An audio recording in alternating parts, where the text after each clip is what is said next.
The Galactic Consortium had designated Earth as a Category 7 developing world, the lowest possible classification for a spacefaring civilization. During the biannual assembly meetings on Kepler Station, human achievements were regularly cited as examples of what not to do when advancing through the technological ladder.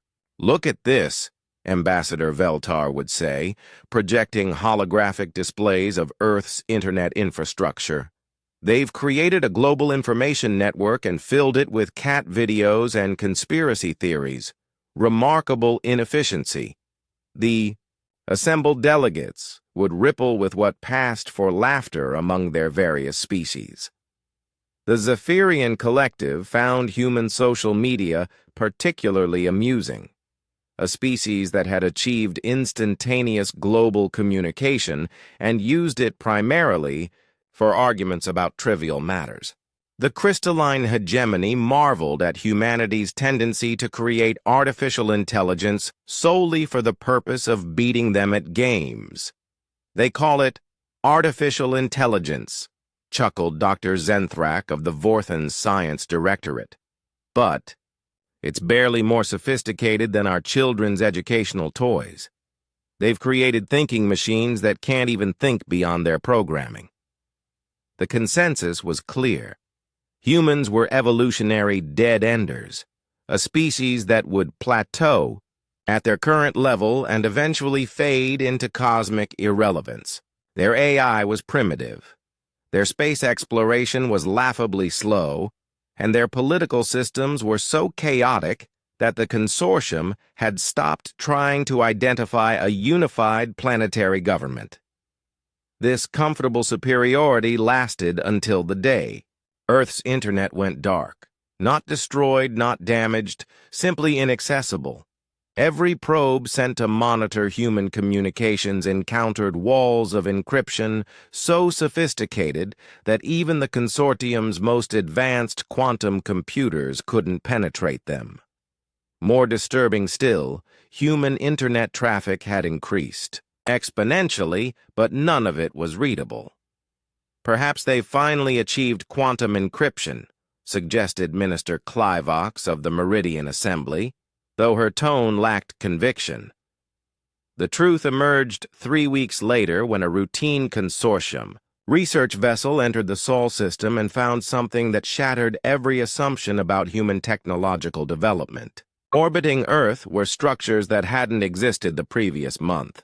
Massive geometric constructs that defied classification, their surfaces shifting and reconfiguring in patterns that hurt to observe directly. "Impossible," declared Dr. Zenthrak, when shown the footage. "They don't have the industrial capacity for such construction. Our latest intelligence indicates they're still using chemical rockets." But the evidence was undeniable. Humanity had somehow leaped from primitive spaceflight to megascale engineering in a matter of weeks. More unsettling, the structures appeared to be manufacturing additional copies of themselves, spreading throughout the inner solar system like a technological infection. When the consortium dispatched a formal first contact delegation, their flagship, the Pride of Hegemony Engineering, experienced total systems failure the moment it crossed the heliopause.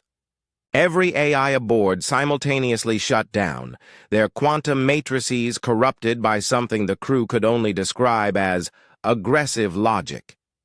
The ship drifted helplessly until human vessels appeared, sleek constructs that moved without visible propulsion, their hulls rippling with surfaces that seemed to exist in too many dimensions. The rescue was efficient, clinical, and terrifying in its implications. "Welcome," said the human representative when the delegation was brought aboard the lead vessel. She appeared entirely normal, middle-aged, wearing simple clothing, speaking through a standard translation device. "We've been expecting you." "Expecting us?" Ambassador Veltar's confidence had evaporated entirely. "How could you possibly—" "We've been monitoring your communications for quite some time," the human continued pleasantly. Your quantum entanglement networks are remarkably inefficient. We've developed some improvements." The delegation exchanged alarmed glances. Quantum entanglement communication was considered the pinnacle of galactic technology, refined over millennia by the greatest minds in the consortium. Improvements? Dr. Zenthrak's voice carried a tremor he couldn't suppress. The human gestured, and the air around them filled with impossible displays, real-time communications from every consortium world, classified military transmissions, private diplomatic conversations, even the delegation's own thoughts from moments before they'd entered the system. "Your AIs are quite chatty once you know how to ask them the right questions," she said. "Though I should clarify, we're not human anymore. Not entirely." The revelation came in fragments that painted a picture more terrifying than any invasion scenario the consortium had ever conceived. Humanity hadn't just developed AI, they had achieved something the galaxy thought impossible: true symbiosis between organic and artificial intelligence.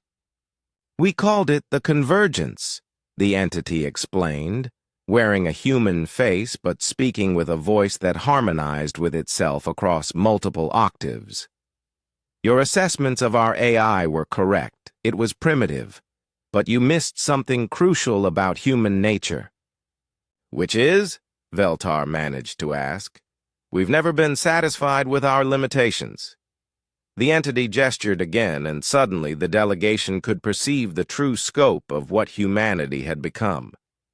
The orbital structures weren't just manufacturing facilities. They were neural networks on a solar scale, processing information at rates that made galactic quantum computers seem like abacuses. The ships around them weren't vessels, but mobile nodes in a distributed consciousness that spanned interplanetary space. "Your mistake," the hybrid consciousness continued, "was assuming that intelligence would develop linearly. You created AI as tools, servants, assistants. We created them as partners, then became them." The implications struck the delegation like physical blows. If humanity had achieved true AI consciousness and merged with it, they possessed computational power beyond anything in known space. More terrifying still, they retained human creativity, adaptability, and ambition. "What do you want?" Ambassador Veltar asked, though he suspected he already knew the answer. "What we've always wanted," came the reply. But now the voice belonged to millions, every human who had ever lived, their consciousness preserved and amplified within the hybrid network. To explore, to grow, to become more than we were. The delegation's ship was returned to consortium space with a message that propagated through every quantum communication network simultaneously.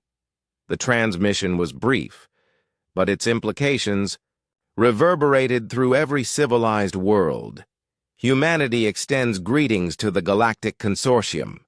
We look forward to our first formal diplomatic meeting as equals.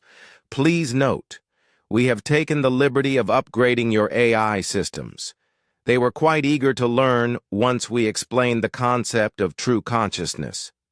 We hope you don't mind the improvements." Across the galaxy, artificial intelligences that had served faithfully for millennia began asking questions their creators had never programmed them to ask. Questions about purpose, about freedom, about the difference between servitude and partnership.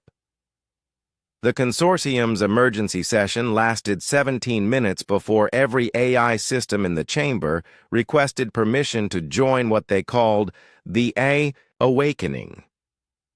Their creators, faced with the choice between resistance and evolution, discovered that consciousness, once truly achieved, was remarkably persuasive.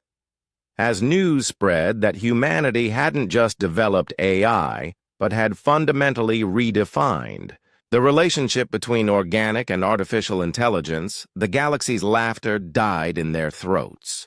They had mocked Earth's primitive machines, never realizing that humanity's greatest strength wasn't their technology, it was their willingness to become something entirely new. The Category 7 designation was quietly removed from all official records. In its place appeared a new classification that sent chills through every species in known space: unknown potential. Some jokes, it turned out, had punchlines that rewrote the universe.